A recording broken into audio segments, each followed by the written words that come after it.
Good morning. Can everybody hear me okay? Good. Union siblings and friends, my name is RJ Huffnagel. I work in the USW Communications Department, and I am a member of Local 3657. I'm here today as a stand-in for our local president, Rachel Nunes, who is under the weather. I appreciate you all being here for this important event where we will remember our fallen siblings, and we will rededicate ourselves to our commitment to fighting for safer workplaces. Without further ado, allow me to introduce my USW Local 3657 sister, Charlika Thompson, who will share a welcome message from our local union and grace us with an opening song.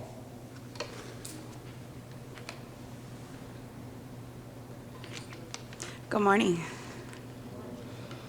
On behalf of the membership of the USW Local 3657, we express our heartfelt condolences to the families, friends, and coworkers of all the steelworkers who lost their lives on the job. As members of the USW and as employees of the union, we share a deep commitment to working every day to make sure that everyone who goes to work comes home safely at the end of their shift. That's a commitment we make to the members of this union and to each other, the people who work in this building and across the continent. It's perhaps the most important reason why we do the work that we do. It's also important as we memorialize the workers that we've lost on the job, that we remember that we've seen so many workers succumb to occupational illnesses and diseases, including COVID-19. We may not hear their names read today, but we remember them just the same. The members of this union are essential workers, and as such, many of them continue to put their own health and safety on the line every day to meet our nation's most critical needs.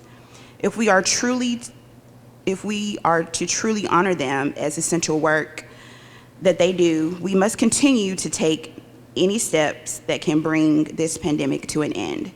We look forward to the day when there are no more names to read and no more candles to light. Until then, we will continue to carry out the work that Mother Jones called on us to do so long ago, to mourn the dead and fight like hell for the living.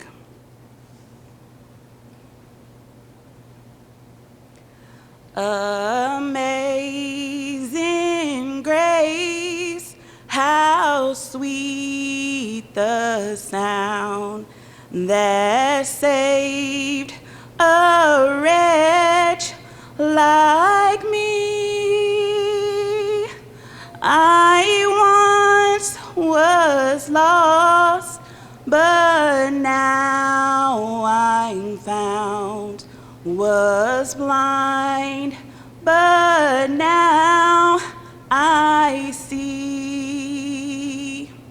'Twas grace that taught my heart to fear, and grace my fears relieved. How precious did that grace appear the hour I first believed.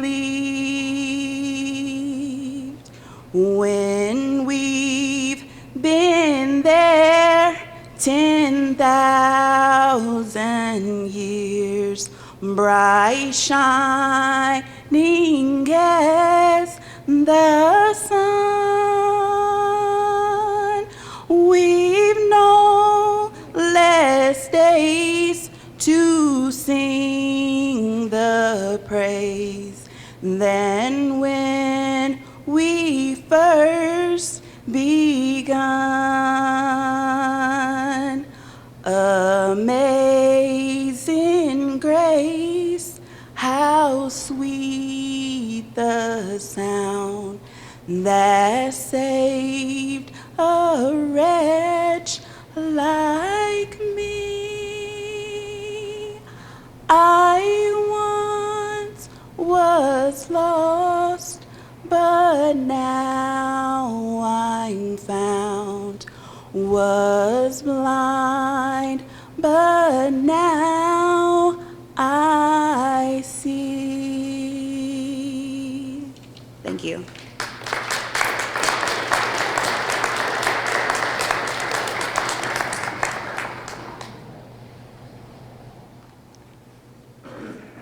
Now, speaking on behalf of the Local 3657 Health, Safety, and Environment Committee is Ali Patanik.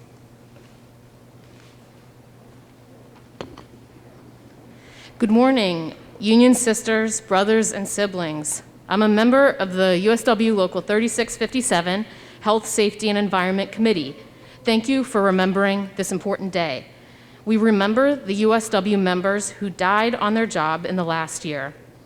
We remember their loved ones and coworkers whose lives are changed after a member of their USW family went to work and did not come home. Our committee extends appreciation to our local and to USW Local 1557 from Clairton Coke Works in the Mon Valley for your part in this ceremony. In Local 3657, we work in Pittsburgh, at field locations, or in district offices with USW unions and organizing workers. We are together in our observance of today's Workers Memorial Day. For every USW local, the union approach to health and safety makes the union difference real. In workplaces as different as these, USW manufacturing plants, mills, foundries, utilities, long-term care, hospitals, mines, or universities, USW Health and Safety trains members to be the eyes and ears who identify hazards. They inspire member activism, they collect input for safer worker processes, and do continuous bargaining for safety. Worker organizing and bargaining have the power to make safer workplaces where workers can work to live. The recent Death on the Job report from the AFL-CIO estimates that 120,000 US workers died from occupational disease in 2020. That's the most recent year for this measure. Behind these numbers are people. These 120,000 deaths don't count the many thousands who died from COVID exposure at work. You can see this report available online at aflcio.org/reports. Workers' Memorial Day is observed around the world. Worker safety is a world struggle. 2.78 million of the world's workers died from occupational accidents or work-related diseases in 2017. We can see our local unions as part of a worldwide push that protects workers' safety above profits, or prevails over COVID and serious illness if we continue that unfinished work. Here are a few more examples of union campaigns for safety, and later you'll hear of important campaigns for federal law and worker safety. A few days ago, on April 24th, global labor movements recalled the 9th anniversary of a deadly industrial disaster, the Rana Plaza factory collapse in Bangladesh. The Rana Plaza collapse killed 1,132 workers, most of them women. Another 2,500 workers were injured by this preventable disaster of unnatural cause, greed. Workers manufactured apparel sold by brands and retailers, some of the most profitable in the world. Years of campaigning and bargaining by unions achieved a multi-stakeholder agreement that pressured 171 brands to finally accept responsibility. There must be respect for unions, and unsafe conditions must be rooted out. If workers in our supply chain and production chains are safer, we're all safer at work. Back in the US, here is another serious trend in US worker safety: the rate of workplace violence. Workplace violence is the 4th leading cause of workplace death. That's according, again, to the AFL-CIO report. Workplace violence is the 2nd leading cause of workplace death for women. The 2nd leading cause. We must also address the risk to LGBTQ workers by gender-based violence. Local 3657 has made safety issues a priority in our bargaining, on safety and mitigation policies, and on another serious issue, protections from intimate partner violence. Ending gender-based violence is another campaign. There's an international treaty, the first to recognize the right of every worker to be free from violence and harassment. Convention 190 requires that employers recognize gender-based violence and harassment in their safety and health protections. The AFL-CIO and global labor movement will be campaigning to implement this new standard in the US and abroad. One more campaign, a local example. stands out for worker mobility and safety. 15 states have expanded access to driver's licenses. More drivers, especially immigrant workers, are eligible to earn a driver's license in those states.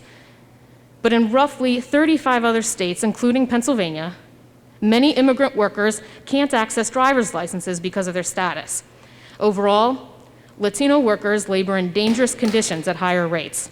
Union jobs are safer for workers, especially in heavy construction, and these jobs usually require driving and a driver's license. Pittsburgh LACLA, a chapter of the Labor Council for Latin American Advancement, is a partner to this campaign called Driving Pennsylvania Forward. Support this chapter's work or another LACLA chapter near you. In closing, I'm asking you to look in your community for opportunities to unite for all workers' rights to unions and better safety. This Sunday, May Day, is International Workers' Day. If you're in Pittsburgh, come join a May Day march with LACLA and also the Asian Pacific American Labor Alliance and partners. See the back of your program for a flyer. In solidarity, let's stick together. And in the words of the late Union sister, Mother Jones, fight like hell for the living. Thank you.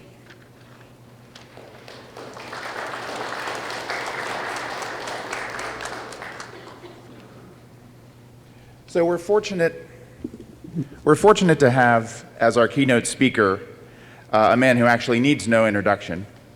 Tom Conway has served as the international president of this union since 2019. Before becoming an international officer, Tom was a local union activist as a member of Local 6787 at Burns Harbor Works. And while at the Burns Harbor Mill, he served as a griever and as a member of his local union contracting out and safety committees. Tom was elected an international vice president in 2005, and in that role, he became the union's most experienced contract negotiator, bargaining contracts in aluminum, steel, oil, rubber, and other major industries, often winning contract language that kept members safer and healthier.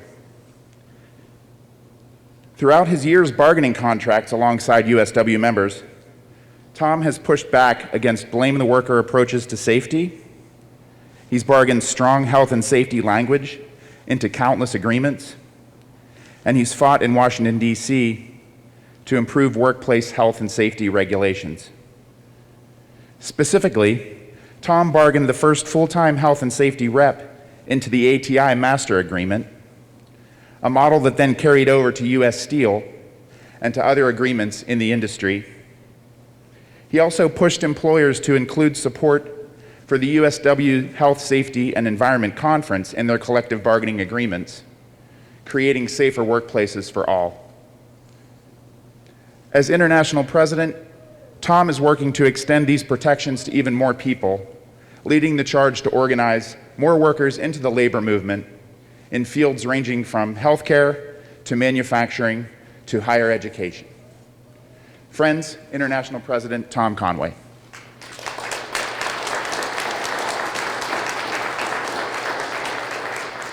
Thanks, RJ. Look, it's really a pleasure to be here with you today, and I read this morning the President's proclamation about Workers Memorial Day. And when we started this holiday years ago, remembering could we get it off of the ground, could the labor movement get it going, and it is growing, and year after year, people are recognizing it. And but this year in particular, it seems like while health and safety sort of has lied with a series of practitioners and people within the labor movement and other health and safety professionals, there's been a sea change over the last 2 years because of COVID and what's happened. And the idea that we had 1 million people die in the US alone, and globally, how it continues to go on, has just struck fear and an awareness across our populations that we've never seen before. And in many instances, people thought of safety on the job as equipment guarding, as machine guarding, in dangerous industrial places. And the idea that you had to be safe at work in other settings, in office settings, in hospital settings, in transportation settings, and that health and safety meant more than keeping machines guarded. It meant keeping your workplace safe, being able to deal with disease and illness that, while we've always known it was a health and safety issue, it didn't get out front the way COVID has drawn it out front. And so these 2 years have been this sort of sea change in the way the country understands and thinks about safety at work, how employers conducted themselves when they knew there were problems in the workplace but tried to avoid them. How, frankly, in the early days of this, we had a government who told us crazy stuff about what was going on and lied to us and turned a health and safety issue across the country and in the workplace into a political mess and made such problems of such a serious issue that was going on and continues to go on. And it should turn our attention to why it's important that we can't allow that stuff to happen, that we can't have a valid, honest discussion with what's going on where we work and where we live without it becoming political. And it's a danger that we've got to guard against. And some of the only people who can do that and speak out is going to be the labor movement. It's going to be us. You know, we used to know what personal protective equipment was. A circle of people in the labor movement. We worked at it all the time. We were always hounding our employers. We had to make sure we had the right PPE. Now the whole world knows what PPE is. And that simple phrase has alerted so many to sort of what's going on. And one of the things they discovered is not only do people need personal protective equipment in their workplace, that America didn't make it anymore, that it was gone, that we couldn't find it. It was coming from offshore. We had to quickly scramble to try and get together the equipment that we needed to protect ourselves and keep ourselves safe, both in our homes and in our workplaces. So, as devastating and fearful as this has been, there are some silver linings in sort of opening some eyes and the awareness of what we have to do and the challenges that are ahead of us.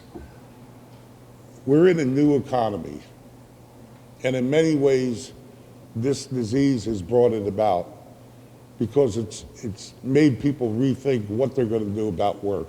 Do they want to go back into the workplace?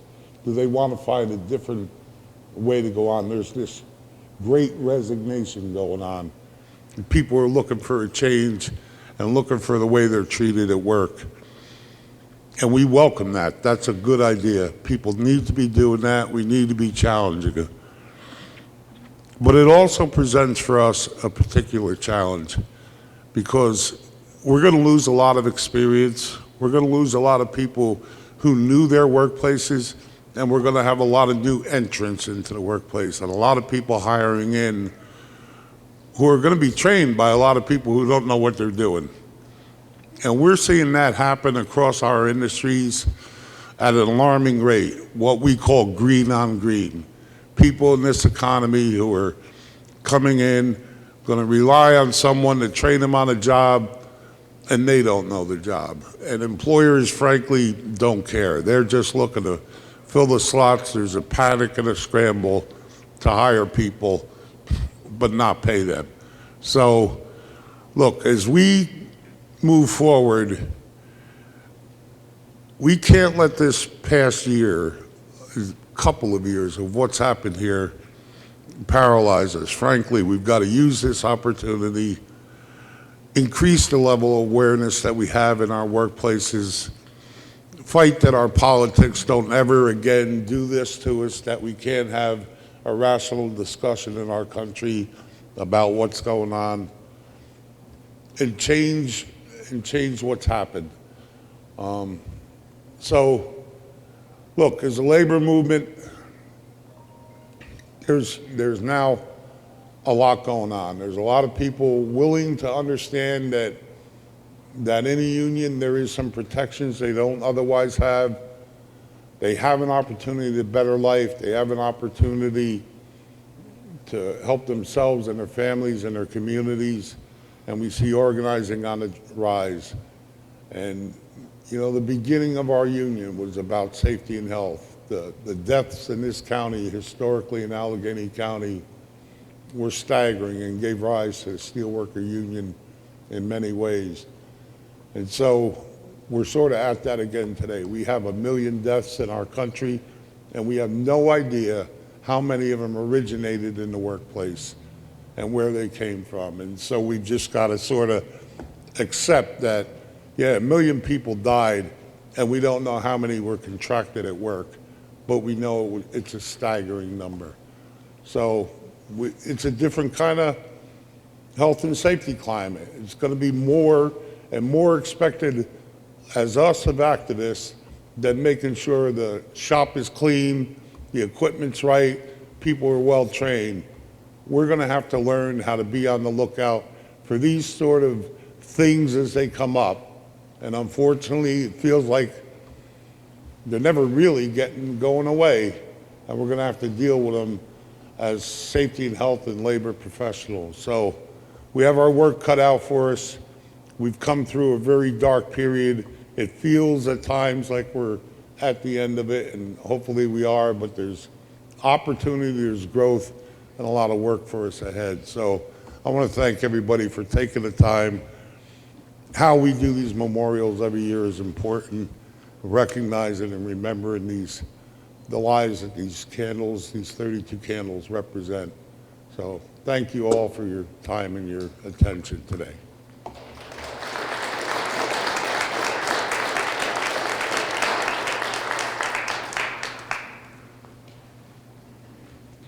Now here to read a poem entitled The Fallen Worker, written by Local 3657 member Connie Brown of the USW Health, Safety, and Environment Department, is Local 3657 sister Steffi Domike. The reading of the poem will be followed by a short video featuring messages from members.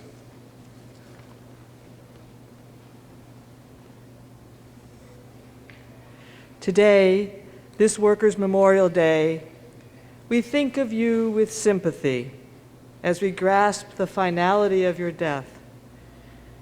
We grieve for all that you have lost, family, friends, and co-workers too. We grieve for everything you left yet to do. We grieve for the goodbyes you did not get to say. And we grieve for not being able to prevent your passing in this way. Albeit with a heavy heart, we vow to honor your death as we continue to fight for all fallen workers and those yet to fall.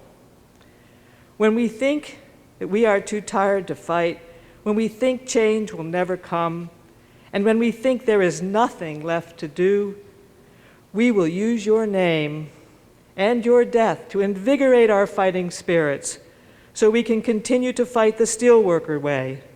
And that is and will always be one day longer. But today we humbly memorialize your death as we read your name for everyone to hear. We snuff out a flame representing your light which burns no more, and we toll the bell for your spirit to be felt forevermore. Hi, I'm Darnell Tingle. I'm Latricia Davis, I'm Russell Bannon. and we want to take the time to welcome all of you to the Workers' Memorial Day ceremony. Shouting out to you guys from South Carolina. Hello, brothers and sisters. My name is Calvin Krafcheck. I'm in Clairton, Pennsylvania. I'm a proud member of Local Union 1557.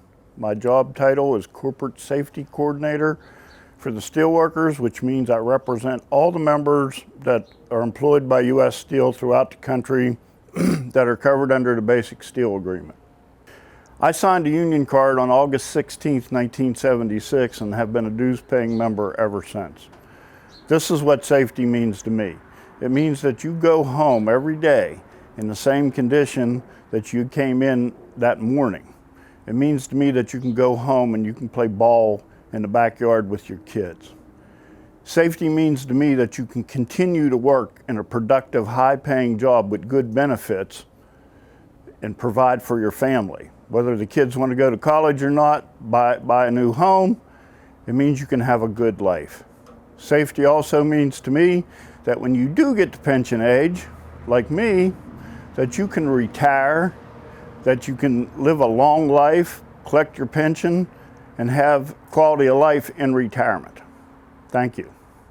Hi, my name is Cheyenne Shane. I am a Health and Safety Committee member of Local 3657.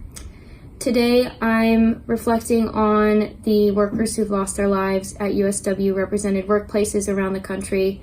I'm standing in solidarity with those families who have lost loved ones in workplaces. Workers Memorial Day to me means that no one should feel unsafe going to work, and we have work to do. This is a reminder that we have work to do in our workplaces to fight with employers to increase safety measures for everyone. So I'm in solidarity with those families who've lost loved ones today and in remembrance for them. Now, as we memorialize our fallen union siblings, we will read aloud each of their names, ages, and local union numbers. As each name is read, we will ring the memorial bell and extinguish a single candle. There's a very memorable story behind this bell that we're ringing today. It comes to us from Local 1196 at the ATI plant in Brackenridge, where it was salvaged from a rail car incident that took the life of Brother John Novick in 2005. Ringing the bell today is Brother Calvin Krafcheck of Local 1557. Extinguishing the candles are Carolyn Brickman and Jacqueline McCann of Local 3657. And reading the names of the fallen will be myself, Jimmy Schmidt of Local 1557, and Kira Yaversky of Local 3657. Following the reading of the names, you'll hear musical selections from a choir including Ted Everhart, Steffi Domike, Ali Patonic, and Charlika Thompson. And now, Jimmy Schmidt.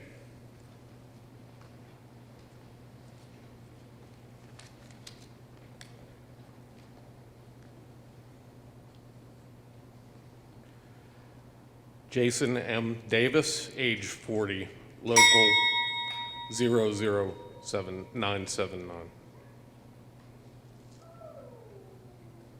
Armando Gutierrez, age 64, local 2003.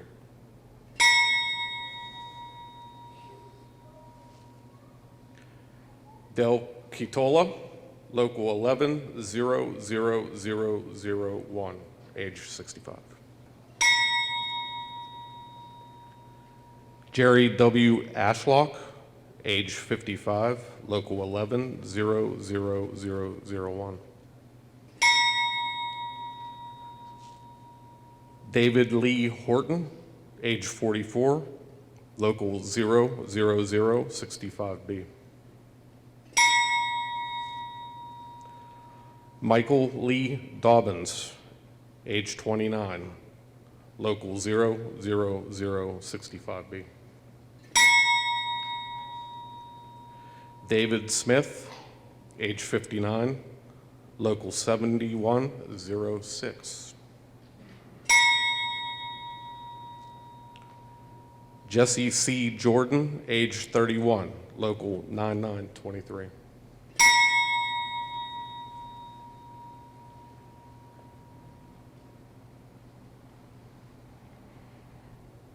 Michael Randall, age 46, local 07477. Ryan T. Briney, age 40, Local 1011. Fred J. Tyson IV, age 30, Local 00752L. Martin Roy, age 50, Local 09153. Jean Lachance, age 51, Local 9153. Mario Morin, age 57, Local 09153. Kenneth L. Stitt, Jr., age 32, Local 01016. Dexter Armstead, Sr., age 48, Local 00620.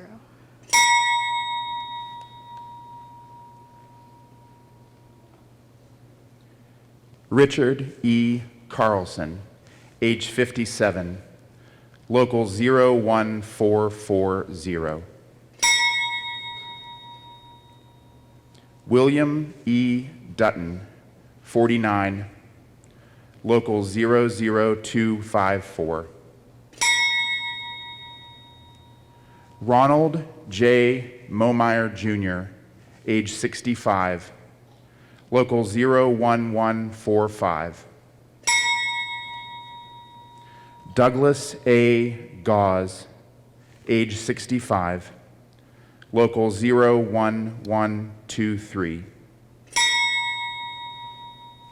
James A. Fiddler, age 55, Local 02102. Jean-Nicolas Poirier, age 34, Local 09599. Stephen Pearson, age 64, Local 02009. Kirk B. Moore, age 66, Local 01005.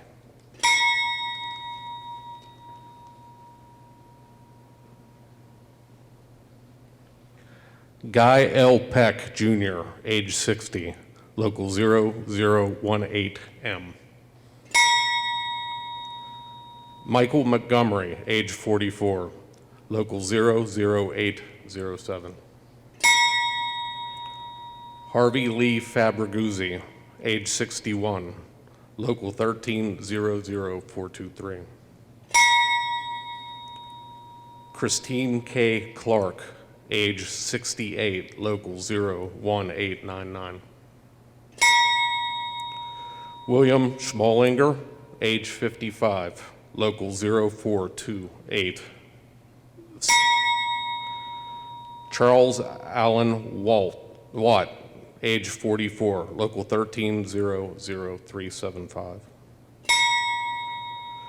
Teresa Van der Zanden, age 56, Local 1-02010.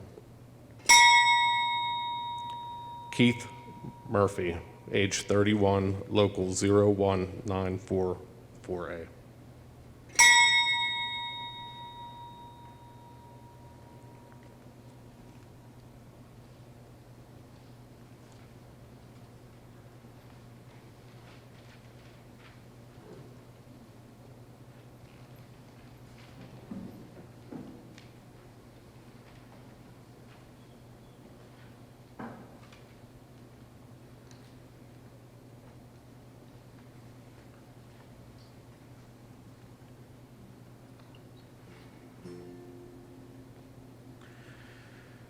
If you'd like to join us in singing some of these, if you happen to know them, or if you know them by the end, please do. I dreamed I saw Joe Hill last night, alive as you or me. Says I, but Joe, you're 10 years dead. I never died, says he. I never died, says he.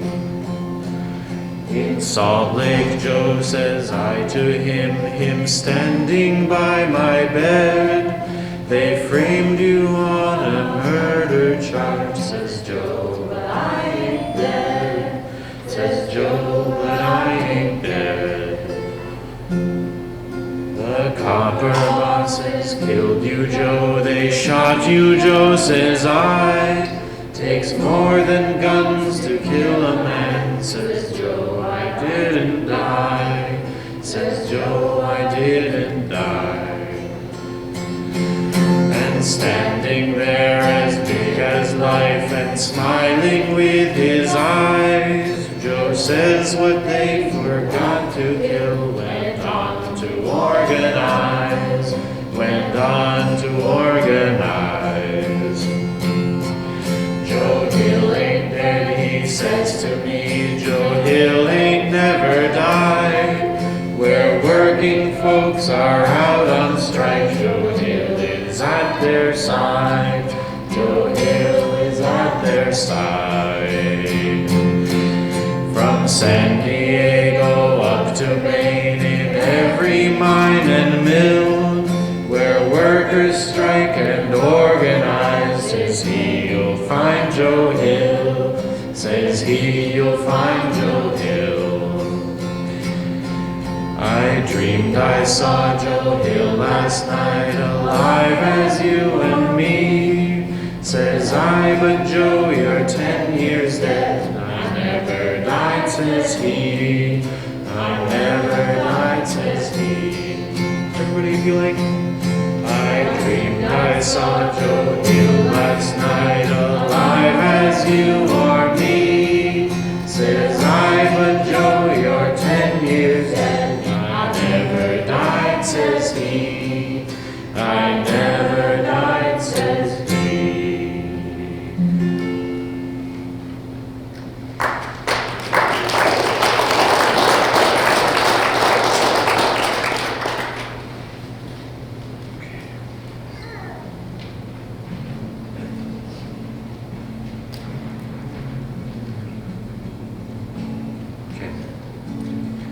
Tomorrow is a highway broad and fair, and we are the many who travel there. Tomorrow is a highway broad and fair, and we are the workers who build it there, and we will build it there.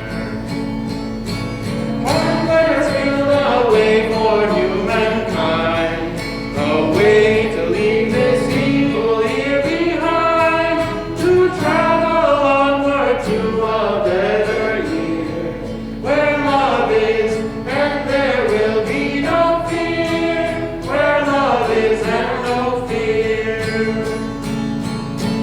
Now is the shadow near when evil men of evil thunder war again, shall tyrants once again be free to tread above our most brave and honored dead, our brave and honored dead. Tomorrow is a highway broad and fair, and hate and greed shall never travel there, but only those who learn the peaceful way, with hand in hand to greet the coming day. We hail the coming day. Tomorrow is a highway broad and fair, and we are the many who travel there. Tomorrow is a highway broad and fair, and we are the workers who build it there, and we will build it there.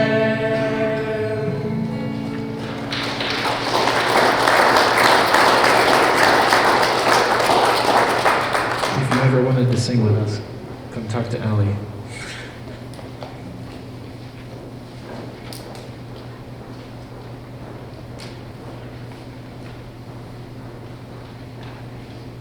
Thank you to everyone for being here today and to the members who help us put this program together.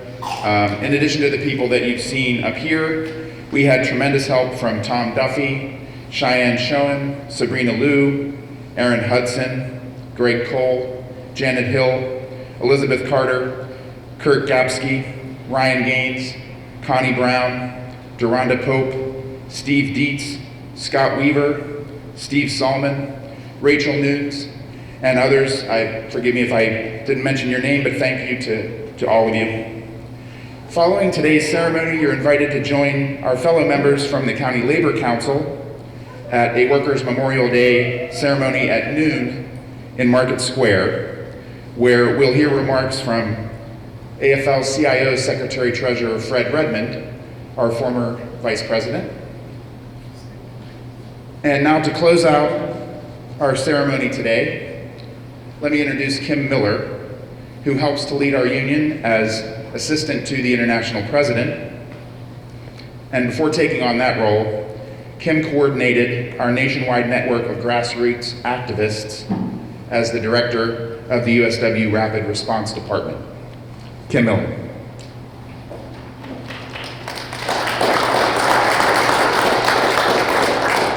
Thank you, RJ, and I just want to echo my thanks to everyone who was part of putting the ceremony together today. It's yet another beautiful commemoration, powerful commemoration of these issues that are so critically important.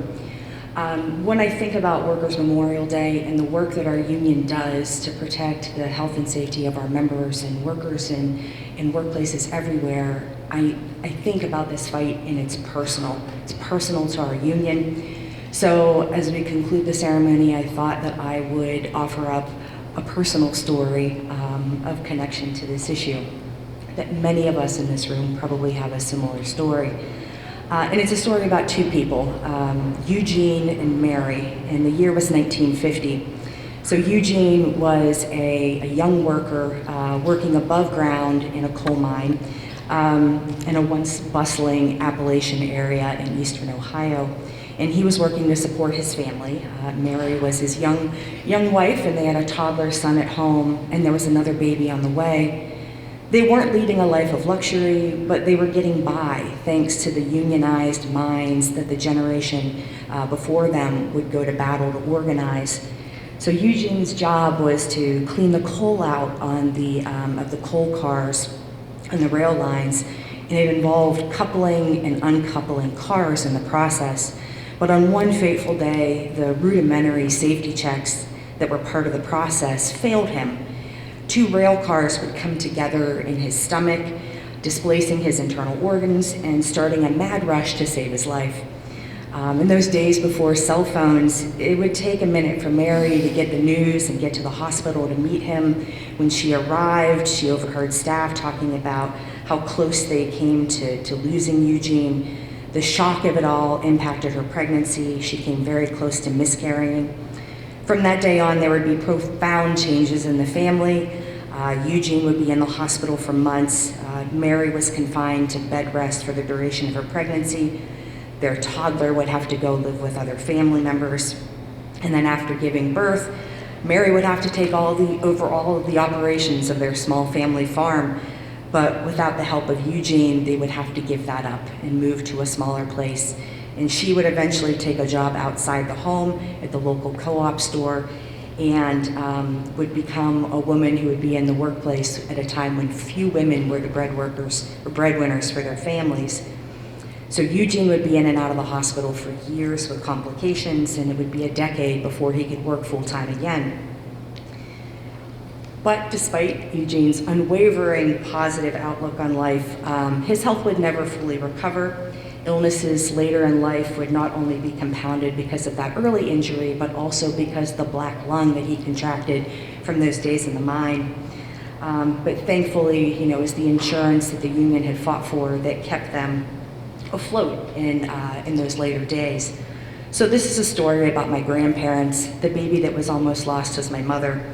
The kids would grow up knowing the kind of resiliency that is forged from early hardship. And fortunately, my family made it through, thanks to the labor movement. Our workplaces have come a long way since my grandfather's injury. We fought for and won the Occupational Safety and Health Act and the Mine Safety and Health Act. These have resulted in significant improvements, and whether it's through the work of our Health, Safety, and Environment Department, the Tony Mazzocchi Center, the Emergency Response Team, our legislative and political work, our health and safety committees, our organizing work, or the many other arms of our union, we are always pushing for rules and laws to make us safer, taking on employers who would put us at risk, and educating our members to use our unions to build power and take on hazards. But still, despite our gains, we have far to go. And now is the time, and this is the day that we can recommit ourselves to this fight and continue to push forward. So we must expand OSHA protection to the millions of workers without it, toughen penalties for law-breaking companies, and stop retaliation against workers who speak out by passing the Protecting America's Workers Act. We must increase enforcement efforts to protect the safety and health of Black, Latino, and immigrant workers who are disproportionately affected and targeted for speaking up against unsafe working conditions. We must win new protections for workplace violence, heat illness, silica exposure in mining, toxic chemicals, and other hazards. And we must protect workers' rights and improve our hard-won gains, and we especially need to pass the Protecting the Right to Organize Act. So that's a heavy list, but our odds of winning each of these things is raised significantly when we have allies in government who are overseeing the key decisions, and as many workers as possible in unions to keep up the fight. So this Workers' Memorial Day, we don't have to know someone personally to feel moved into personal action. Those of us in this room and all who are listening online are tied together with each brother, sister, and sibling who has lost their life on the job, and the countless more who are impacted by workplace injuries and exposures. So I would like to close today with the words that a couple sisters have already shared, with that rallying cry that Mary Harris Jones gave us so long ago. And as we leave today and continue our work, we must remember to take her words to heart. Let us mourn for the dead and fight like hell for the living. Let's do everything we can in all the ways we can to organize for safe jobs now. Thank you.